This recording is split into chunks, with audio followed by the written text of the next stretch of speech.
Welcome to Module 3 of the Safety and Violence Prevention curriculum. The purpose of this training is to help you feel more confident when you notice a student who might be struggling with the use of substances, by helping you know what to do and where to go for more information. As we have discussed, you are not being asked to provide therapeutic interventions for the students involved. We hope you will be able to let these students know that you notice them and that you care, and that you will be able to refer them to the professionals who are trained to provide interventions. It is most important to note that this training won't be able to answer every question each of you might have about this topic. I urge you to visit the resources we will provide at the end of this session for more information. We have seen in the first two modules that students show their stress in various ways, and that you are in a unique position to notice and refer when a student is experiencing a barrier to learning.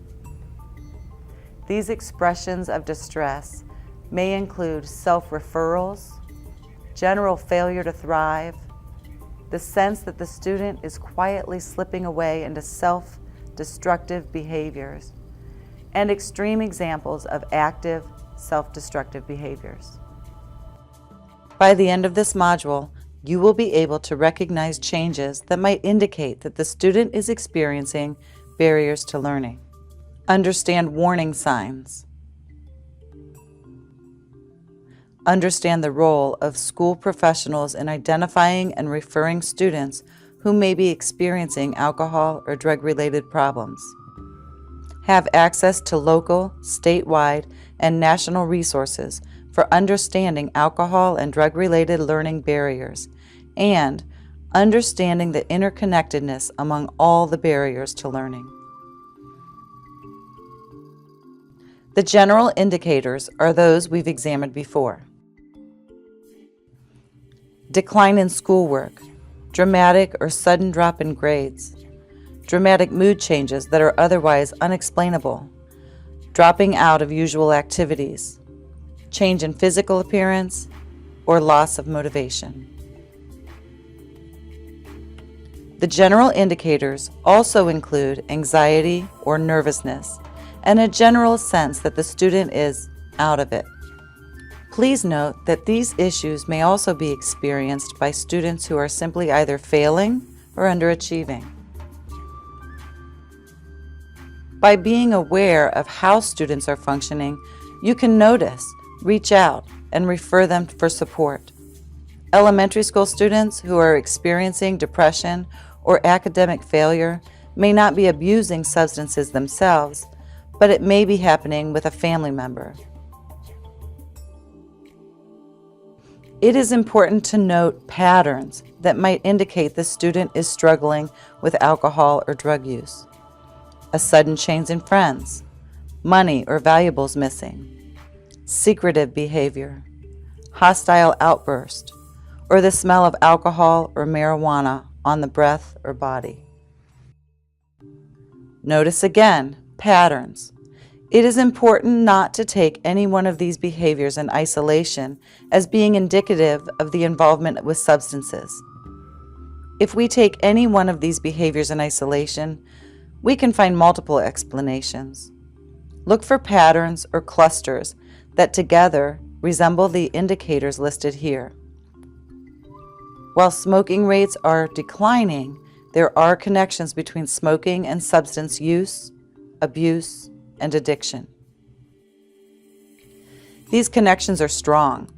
While we are not focused on tobacco use in this module, it is worth noting that serious implications in terms of both health and behavior are associated with tobacco use in youth. There are connections between suicide and the use of substances. There are two things to note. One, alcohol and many drugs are central nervous system depressants, so they increase depression. And two, the lowered inhibitions that come with alcohol and drug use will impair a young person's ability to think beyond today's problems, thereby increasing suicidal potential. All manners of risky behaviors increase with the use of alcohol and drugs. The percentage of high school seniors who report having had at least one drink of alcohol on one or more days of their lives is higher in Ohio than the national average.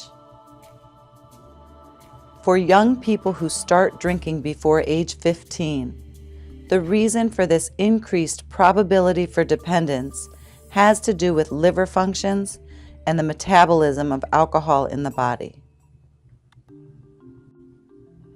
As the body is growing, the increased strain on the liver from alcohol use may result in increased physiological and psychological dependence. In addition, memory is significantly and permanently impaired with alcohol use. Is there any mystery why marijuana use is linked with automobile accidents? Reaction time for motor skills needed is reduced by 41% after a person has smoked one marijuana joint and by 63% after smoking 2 joints. And the second statement speaks to the role of adult culture in promoting use of substances to children, intentional or not. The prevalence rates for students who use alcohol and marijuana are presented here. Notice that these rates are down.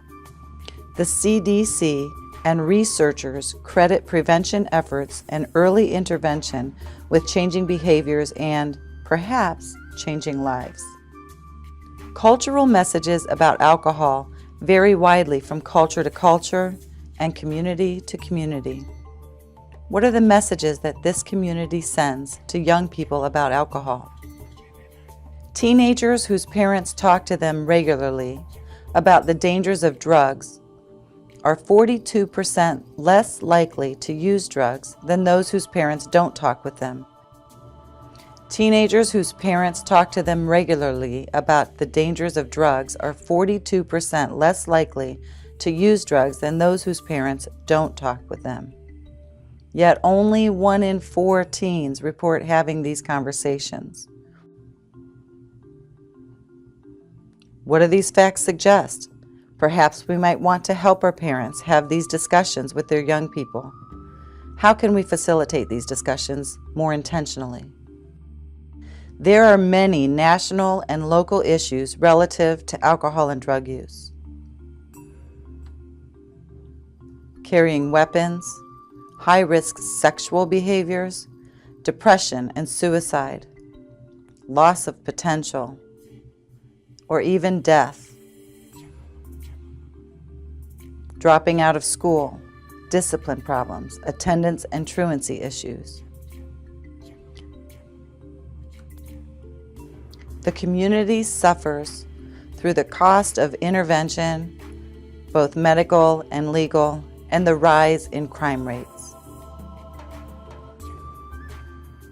Consider other issues that arise in our community and schools due to alcohol and drug use.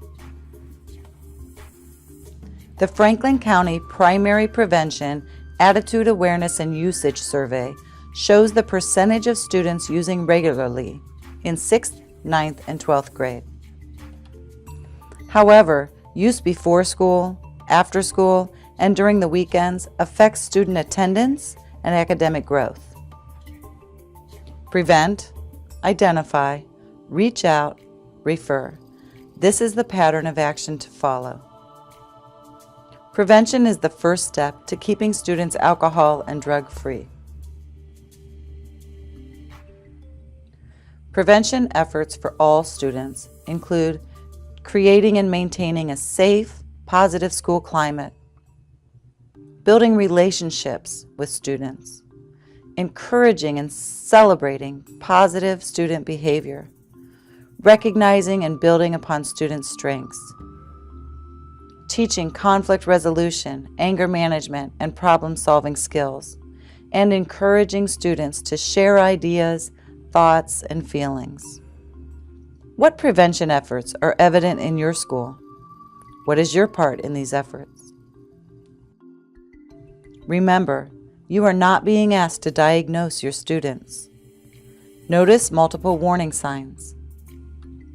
Remember to look for patterns of behavior rather than isolated events. Refer to the handout 1 of this module when reviewing multiple warning signs of a student whose behavior warrants concern. You might worry whether you're crying wolf regarding a student who is not addicted. Remember, we are looking to help all students and to prevent the downward spiral of self-destructive behaviors. Identifying a student who is exhibiting multiple warning signs may save his or her life. Reach out. It's important that you send explicit signals that you care about the student and send an underlying message that you care. Some example questions might be, "Are you okay? Is there anything I need to know? Is there anything I can do to help? Do you have someone to talk to?" Both the school and community provide multiple resources that can help the student. Know your school's procedures for referrals. Print them out at the end of this module and keep them in a convenient place. Know your school's policy on tobacco and substance use.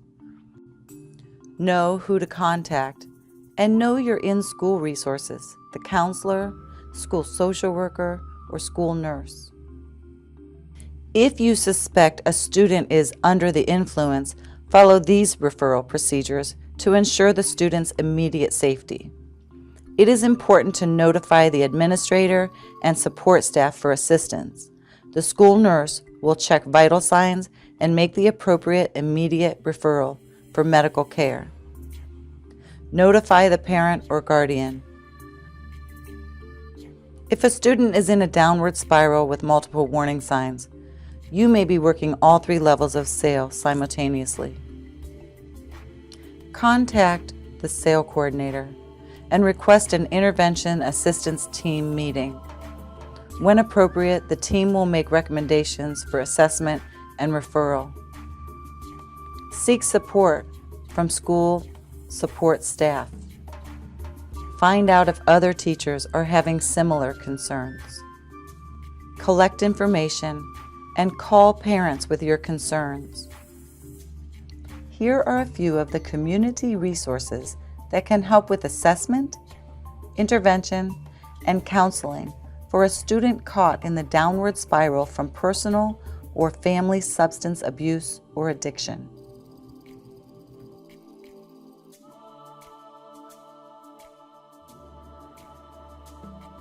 As you watch the following video, refer to the left side of Handout 3, Module 3, Student in Need, to answer these questions.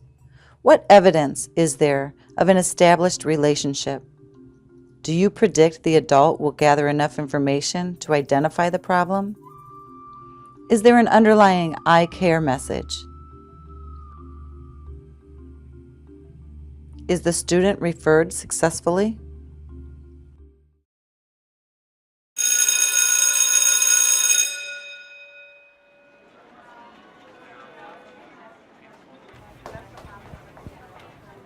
Hold it, hold it, hold it, hold it. Hold it. Where do you think you're going running through here? I just And you have a hat on. Take that hat off. That's against the rules in this building. And look at your hair. What is going on with you? Talk to me. It's nothing. Can I please just go to class? No, you cannot. No, you cannot. Have you been suspended this year? No. Well, you're about to be. I've never even done anything. Why are you doing this? Why are you asking me questions? You're not grown. I am so tired of students disrespecting me. Go over there. Go over there. Just go over there. Wait for me. Stand over there. And, You need a counselor. Let's hear what our student actress, Jasmine Horston, felt about the scene. During the first scene, I felt like, okay, here's another problem I have to deal with. I'm just coming from home. There's something obviously going on. And then a teacher comes and starts another situation and it's like, okay, here's another problem. And then things start to build up and it's like, I know some kids shut down after that. And once they shut down, there's schoolwork, everything else is like not on their mind anymore. So that's just like, it's not good.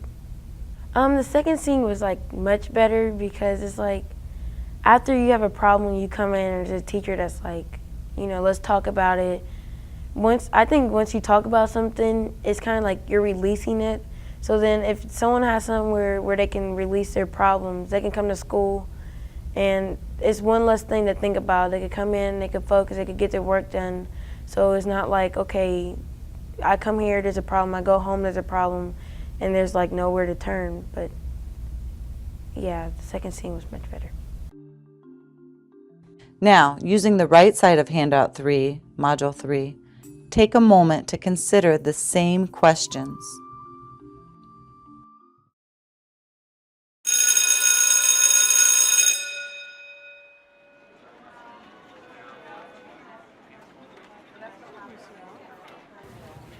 Good morning, Michelle. How are you? I'm okay. Well, you don't look your usual cheery self. What's going on? It's nothing, I'm okay. I'm just having a bad day. You care to talk about it? Sure, I guess. Why don't you take your hat off because you know there are no hats in the building? Have you had breakfast? No, I woke up kind of late. I didn't get a lot of sleep last night. Yeah, you're late. We're going to have to get you checked into attendance. And this is my planning period, so how about you and I go talk? Okay? If we can't solve it, we'll have you talk to the counselor. And then we'll check you in and I'll give you a hall pass before you leave. Okay? Come on with me.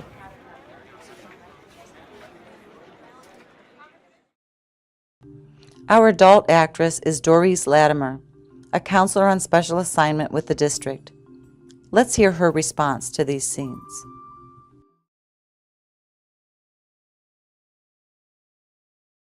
When I first saw the student, my impression was that there had been a change in her, that there was something about the way she looked, her demeanor, that signaled me that that's not normally her.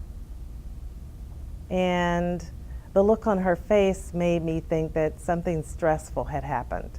And I really wanted to find out what it was and or how I could help her.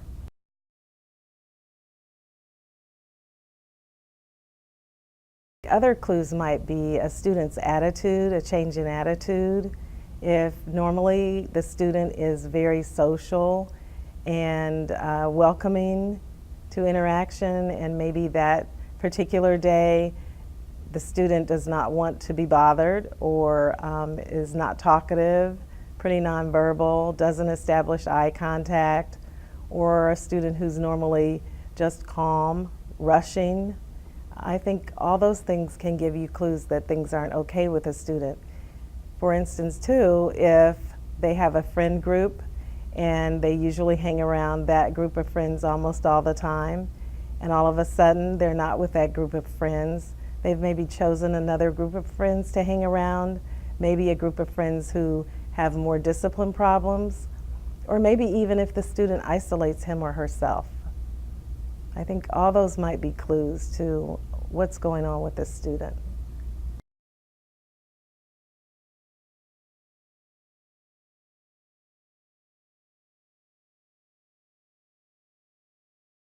You have to be empathetic. You have to understand how they're feeling. You have to put yourself in their place. And you have to understand their needs. So if you can put yourself in their place, you can understand what you would want from a teacher and how you would want to be supported. And the interaction would then be genuine. It is important, though, that you have a relationship with students. Relationships are very important. It means that you have to understand the student feels that you're approachable. It doesn't mean you always agree with a student, but it does mean that you're supportive of a student. And I think when that relationship is there, then it makes it easier to approach a student and it makes it easier to support them.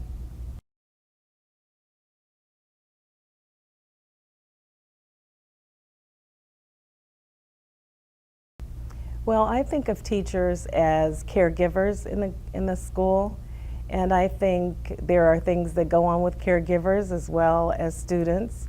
Sometimes teachers are stressed, sometimes they've had something go on at home, Sometimes as soon as they walk in the building, they feel inundated with issues. And I think it makes it a little bit harder to reach out to students. However, I think we have to keep in mind that that's why we're in the schools, that we're there for support, we're there for the students, and we have to set aside our own personal issues to help students.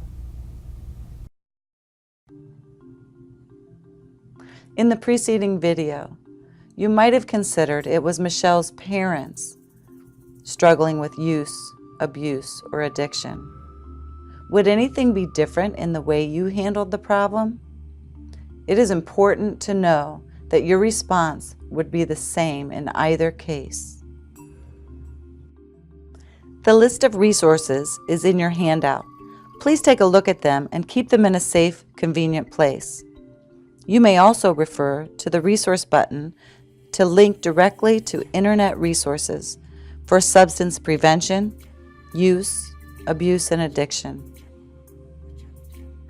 Recall that these topics are all connected. There is a strong connection between the use of substances and violence due to lowered impulse control associated with the use of substances. We will cover this in the 4th module, Violence Against Children, Bullying, Dating Violence, and Child Abuse.